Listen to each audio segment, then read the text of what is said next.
Hey everyone, I'm Jamie, and I've got a pretty interesting story to share about my mother-in-law, Sarah. Right now, Sarah doesn't really have a say in our lives because we've decided to cut ties with her. Getting to this point wasn't easy at all. Sarah is a classic example of a narcissist. I'm not a psychology expert, but she shows all the signs. She's self-centered and pretty awful, only ever thinking about herself. Interestingly, her son, my husband Paul, is the complete opposite.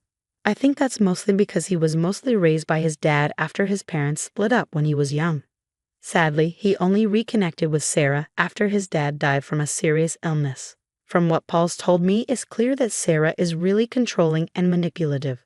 Paul once told me, "Jamie, my mom expects so much from me. She thinks she's entitled to everything I have and expects me to take care of her forever." He shared how she used to take all his money when he started working during school. For a long time, Paul thought this was normal parental stuff, but it's not healthy. "I told him you were basically her servant, working while she did nothing. But you've got to make some serious financial changes, Paul," I urged. "I know, Jamie," he replied. "I've tried talking to her, but she always guilt trips me about abandoning her or leaving her to fend for herself. I even suggested she get a job, but she refuses to listen." Paul struggled to manage his student loans since he was financially supporting Sarah throughout college. She stopped working when Paul was 17, the same year he got his first job. From then on, he was designated as the family's primary breadwinner, isolated from their extended family and under Sarah's stringent control.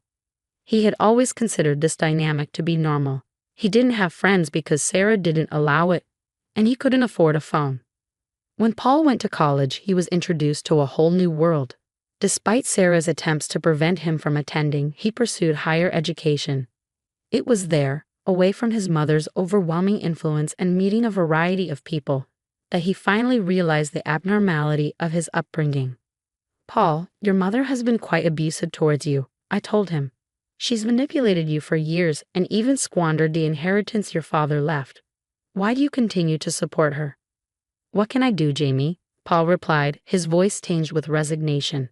"After hearing for years that she deserves my money, it's hard to shake off. I can't completely cut her off. She's the only family I have left apart from you." "I understand," I said gently, "but you need to reconsider your situation. You're drowning in debt. How much longer can you manage this?" Paul didn't have an answer. He realized that continuing to support Sarah meant he could never escape his financial burdens. This situation also made me question our future together. I was aware that Sarah could become a significant issue, potentially claiming a stake in everything we owned. She already disliked me, resentful of the bond Paul and I shared. "Don't think you can take my son and his money," Sarah would snap at me. "I'm his mother, and the only one who deserves his things. You're just a gold digger trying to steal my son."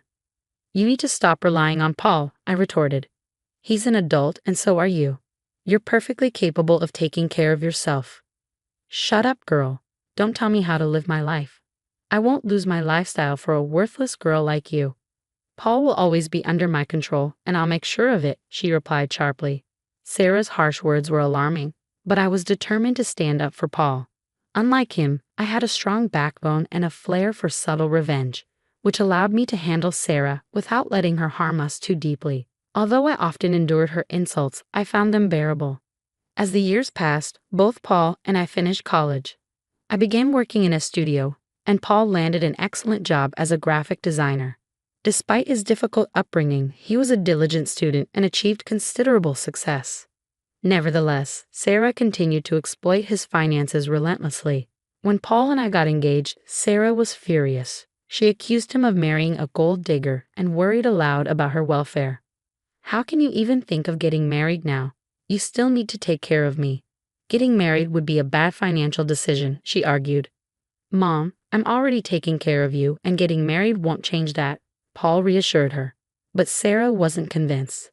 "But your wife will take all your money. You'll have nothing left for me. She doesn't earn much, and her mother is no help either. They'll both just become a burden to you." "Excuse me, but my mom and I are perfectly capable of managing on our own. We don't need to rely on your son," I interjected calmly, although internally I seethed at her accusation. I avoided telling her that she was the actual financial burden. I knew it would only ignite a pointless argument, and I preferred to keep the peace. Sarah interpreted my silence as an opportunity to further insult me and my family. My family, valuing respectability, chose not to retaliate against her barbs, preferring not to stoop to arguing with a narcissist. That was until one day something alarming happened. While I was at work, my mom called, puzzled and concerned. "Jamie, why is your stuff at my house?" "Did something happen with Paul?" she asked. "What are you talking about, Mom? Nothing has happened between us." "How do you know it's my stuff?" I replied, confused. "The moving guys told me your name," she explained.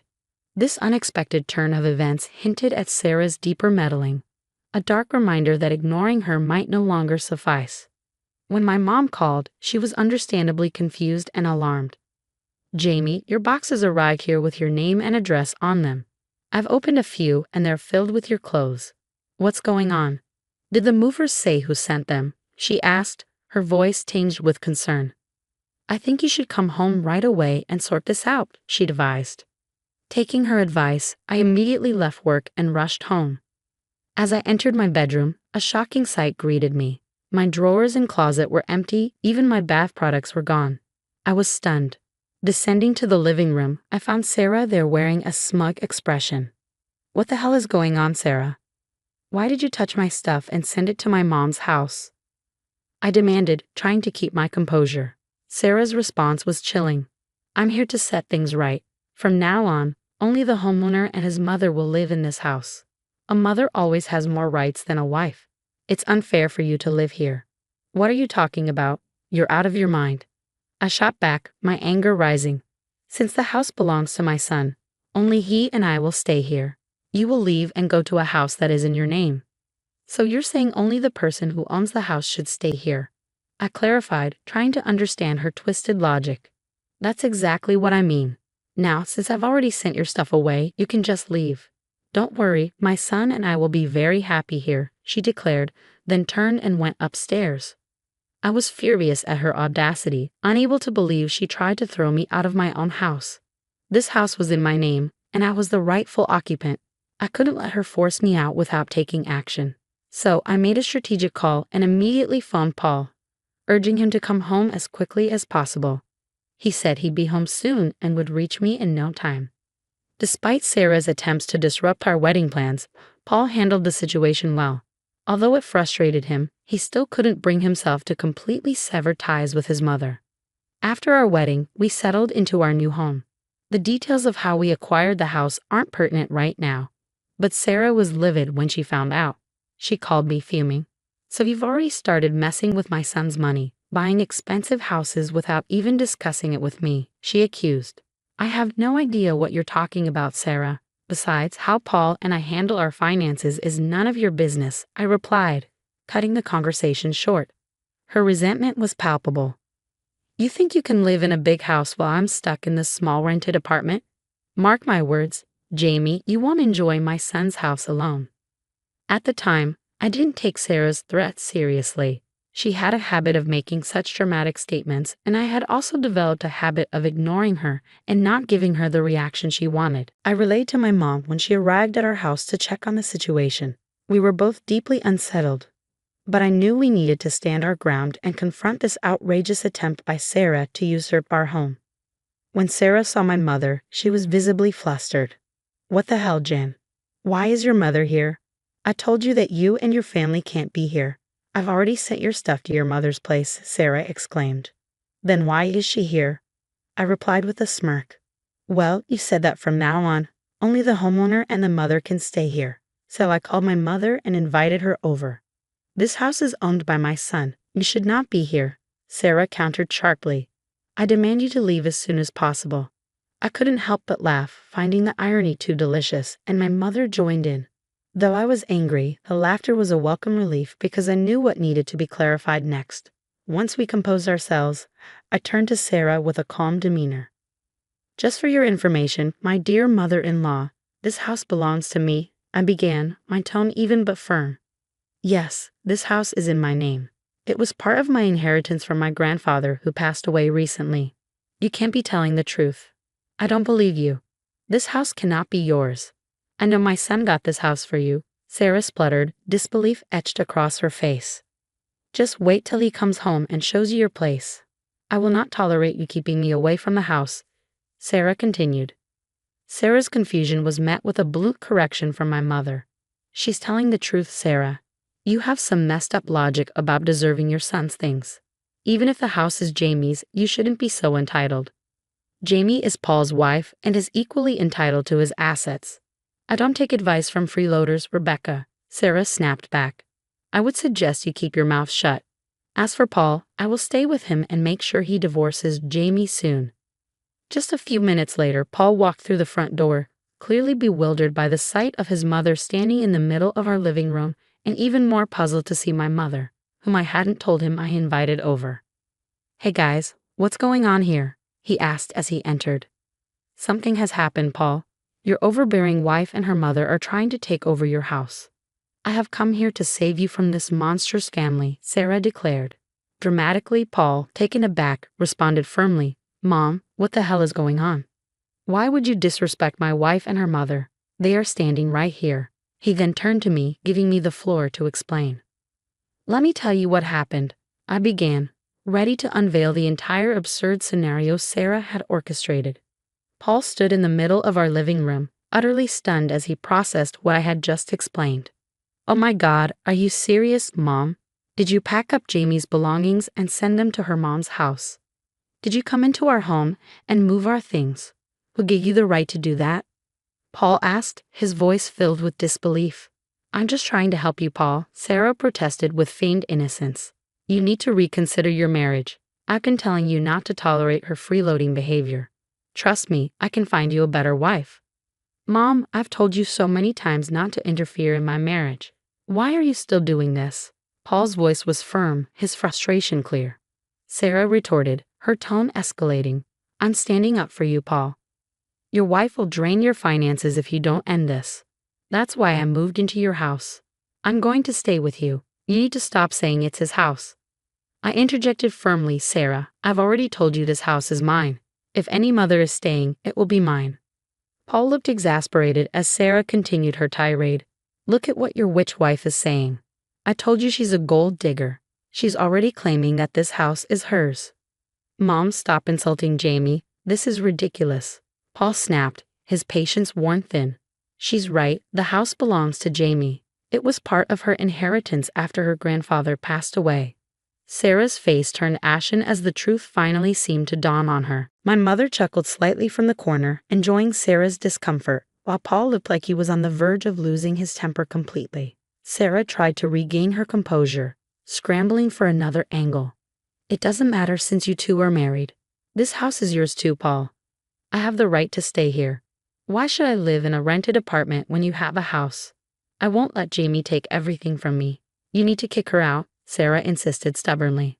Mom, you need to leave, Paul declared, his voice rising. I've had enough of you meddling in my marriage. No matter how much you dislike Jamie, I am not leaving her. I've always made that abundantly clear. You've gone too far with your antics. There is no way you are staying here. Your wife is blackmailing you with the house, Paul. You can't stay with her. Trust me, it will be so much better if you divorce her. I will find you a new wife. Sarah tried to manipulate further. The situation spiraled into chaos. Paul began to shout at Sarah, his anger boiling over. I was equally furious, and my voice joined the tumult as Sarah tried to defend her indefensible actions. The tension was palpable, and it was clear that something had to give in this confrontation. When I had finally had enough, I took decisive action and kicked Sarah out. She looked desperately at Paul for support, but he couldn't even bring himself to meet her eyes. I went to the guest room, grabbed her suitcases, and threw them out the door alongside her. Sarah spent a solid hour weeping on our doorstep until I warned her that I would call the police if she didn't leave. Eventually, she got up and left inside. Paul was overwhelmed with guilt and began to apologize profusely. My mom discreetly went into the kitchen to give us some privacy. Jamie, I'm so sorry. I should have cut ties with my mom a long time ago. All these years, she kept attacking you, and I still allowed her in our lives. I thought she might change and accept you as my wife, but it's clear now she never will, he lamented. Paul, I understand she's your mom and you felt the duty to take care of her. But her behavior has been unbearable. She tried to kick me out of my own home. I responded, my voice firm yet weary. I know Jamie, and I can't believe she went that far. But don't worry, she won't get away with this. I'm going to stop supporting her financially. She doesn't deserve my kindness after what she's done. You won't have to deal with her again, Paul promised, his tone resolute. We spent a long time discussing our boundaries and expectations moving forward, reaching a solid understanding that brought me considerable relief. To lighten the mood, my mom stayed for lunch, and we ordered some delicious meals through DoorDash. Despite the morning's upheaval, the day turned out fairly well, except for my belongings being displaced. It was satisfying in a way to finally show Sarah that her behavior was unacceptable. My mother had spoken to the moving company when they arrived at her place and explained the situation. They agreed to return my belongings, though it would take some time. In the meantime, Sarah didn't cease her attempts to stir trouble. She bombarded Paul with calls and sent me a flurry of texts accusing me of controlling him and forcing him to cut her off. I showed all her messages to Paul, who was livid and found himself in several heated exchanges with his mother over the following days. It felt like we were trapped in an endless cycle. That cycle finally broke when we decided it was time to take legal action. We reported Sarah to the police, pressing charges of trespassing, theft, and harassment.